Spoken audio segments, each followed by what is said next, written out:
You're listening to KEXP. We're at 90.3 FM in Seattle, streaming worldwide at kexp.org. I'm Cheryl Waters, and I am standing in a room right now with some of my favorite people in the world. We've got the wonderful KEXP videographers and the band King Gizzard and the Lizard Wizard. Welcome home.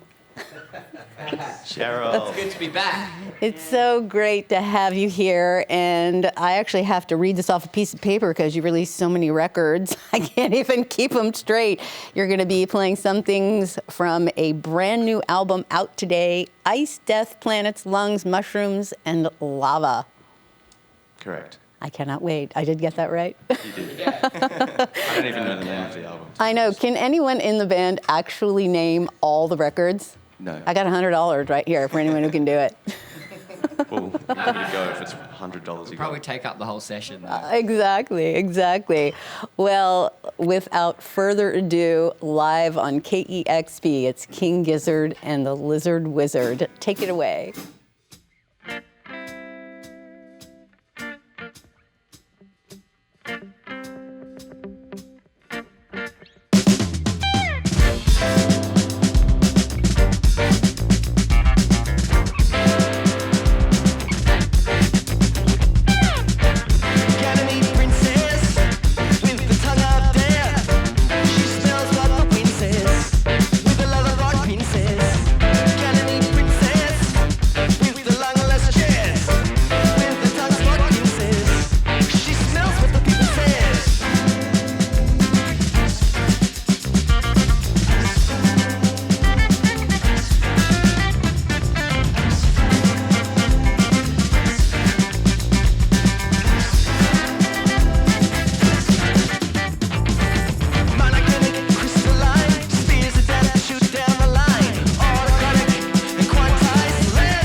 for a bunch of nice guys. Couple of nice guys we are.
King Gizzard and the Lizard Wizard live here in the KEXP studios.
it's rock. Make stuff, the sleeping heart, the ticking clock. Paradox, skin of bone, gift of flesh, exchange for burn. On the drill, drown the earth, tectonic romance, season of rebirth. Magma essence oozing, molten rock, moving fluorescence. Melting all within its presence, forever creeping luminescence. Destroying to invent, magma god of all presence. A living dead, a bathing glow, subterranean web infests my soul. Flying arcs, barbaric gifts, praise the return of Gizzard. Ruin beneath the magma shifts, never return of Chicago. Digging deep, buried in for a molten cloud that sits beneath our feet. Great abyss, suffering burn in the pit. Weak in soul, reminisce for a molten cloud that sits. For except those that commit, if we dance in the magma, subterranean tar, skin tar and the neutron star. Makes the ether, vessel weaver, Gideon cleaver, ready for evil.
Thank you.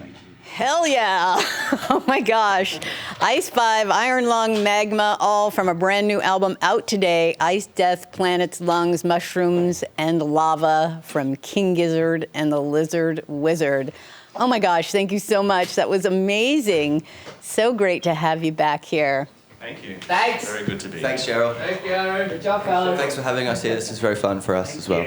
We appreciate you coming back time and time again. And let's give a shout out to your wonderful crew. This is no small setup, and we were not 1 minute late starting this session. Yeah, crew. We They love our are- crew so much. We're very, very lucky to have such amazing people work with us. They're the real band.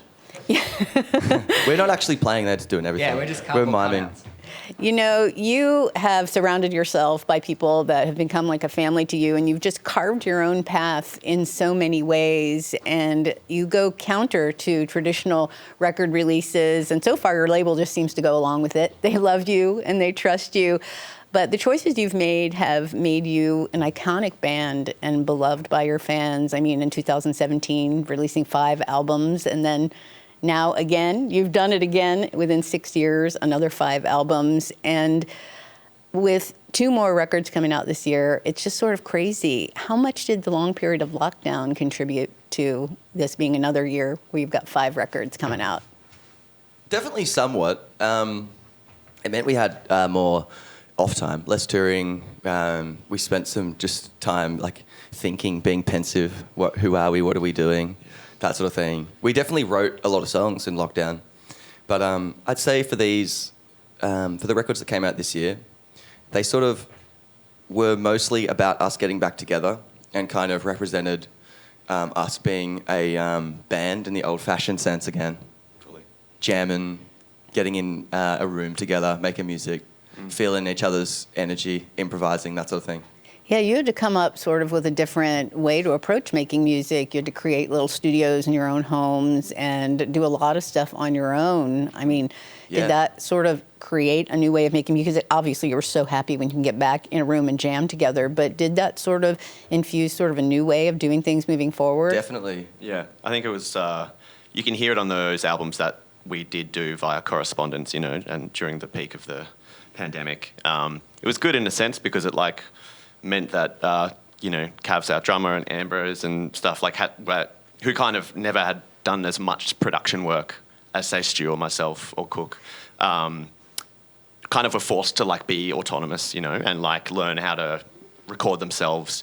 So that's how we were sending stuff to each other, through emails, just kind of layering everything on top. And then, yeah, as Stu said, all these albums from this year, primarily a response to how we made that. As you can see, just us playing together was kind of in this context is what felt really good after such a long time. And for this record, for Ice Death, the one that these songs we're playing today, they kind of represent the opposite thing, just wanting to be together and making music together. You're like best friends. I mean, you do really love each other, and you can just see how much you like hanging out in your free time and as a band. And it must have been hard to be apart for that time. Did you try to have those sort of Zoom happy hour type of things, or was just creating the music and trading that back and forth enough? We actually did do quite a few Zooms and FaceTimes and hangs. Then it gets boring, Yeah, it gets weird. But yeah, it was hard not seeing everyone. It was really weird, obviously the guys, but then all of our friends as well, and it's not a problem that there's a lot of, everyone in the world kind of had their own version of that. But it's good to be back. Well, when you were finally able to get together and get back out on the road, you just went on this massive tour. I think maybe the biggest one you'd ever had yet, kind of making up for lost time. And I was happy to see that you were sort of taking some family out on the road with you so you wouldn't have to be away from them for so long. But you're doing these marathon sets now, and I'm wondering how you get away with that with HR. We'd never get away with that. And Michael playing those, he's really pulling the heavy weight there. I don't know how he does it. I wonder sometimes if you're sneaking in a stunt double there. It's all Mike. He had to have a banana last night. He needed that much energy. Mid-banana. Yeah. Mid-solo banana, actually. One banana within 3 hours, I think that's not too much. But how have those been? I mean, how do you kind of get yourself, I know you love to play, and, musicians say, oh, we love to play, we could just do it all day, every day. But, there's something to be said about, hours and hours of playing. Do you have to get in kind of a mindset, or do you lock into some sort of a groove? How does that work? They're really fun. Yeah. I think initially when we kind of on paper planned to do these marathon sets, they were a lot more kind of daunting, especially because this tour that we're currently on was booked in 2019 to happen in April 2020. So I think as the pandemic kind of went on, the notion of these huge shows was a bit daunting. But then this year's just been so good in terms of how we're playing together and just kind of, I don't know, unbridled, just... It's easy. I think the format is actually kind of really conducive to how we're playing together now. So they feel like they go by really quickly, which I think is all you can ask for 3 hours worth of trying to keep someone's attention.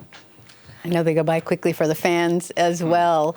And it's incredible because you don't play the same sets every night. So that's a massive amount of songs you must have to know. I mean, do you spend half your life in rehearsals as well? Or maybe no one cares if you sing the wrong lyric or play the wrong note, although I know the fans notice because they know every word. Well, they do. Yeah, we do sing a lot of wrong lyrics and play a lot of wrong notes.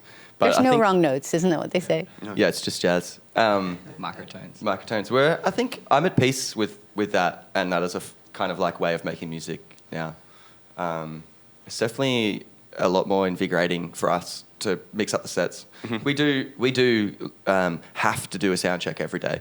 Every day before a show, we really, really have to do a sound check and run 4 or 5 songs, that maybe we haven't played for a while, or are just kind of harder ones that require a little bit more memory, and we've got a couple of guitars backstage and we're running stuff and that sort of thing. I think it's just an antidote to just having the same set when you're out on a tour. It's great, but then it's you can kind of just become just kind of really used to it and kind of disengage sometimes. So it's it took a lot of work for us to get all of the catalogue together, but once we have, it's kind of just a lot more stimulating to be on tour and play, There's probably a lot of songs you can't play, though. Yeah, it's always There's gonna be stacks. some.